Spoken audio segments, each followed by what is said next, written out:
तपाईँ चाहिँ आज चाहिँ म तपाईँलाई घुमाउन लाँदैछु होइन। हाम्रो यो अलगाफ्रे भन्नेको भिल्ला मोरा भन्ने एकदम टुरिस्ट एरिया छ होइन, एकदम बवाल रहेछ होइन। तपाईँहरू पनि आउनु चाहिँ नभुल्नु होला। कहाँ हुनुहुन्छ त्यहाँ एकदम बवाल छ होइन। आज चाहिँ हामी दुईजना टक्क लाएर घुम्न सक्नुहुन्छ है। सबैजना आउनु होला।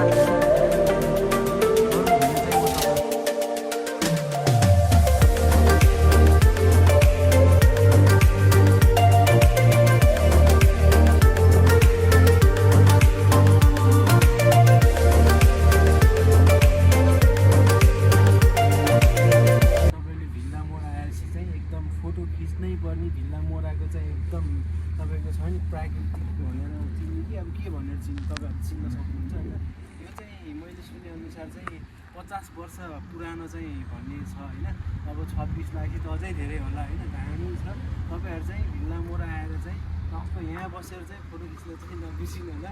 एकदम दामी छ है तपाईँहरू चाहिँ।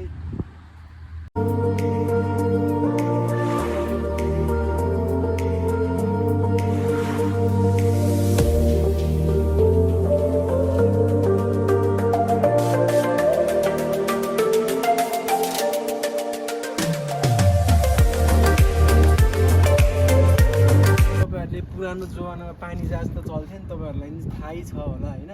यो चाहिँ तपाईँको पानी जहाज रोक्ने बेलामा अहिले त इलेक्ट्रिक सिस्टम तरिकाले आइसकेको छ ब्रेकर चाहिँ होइन।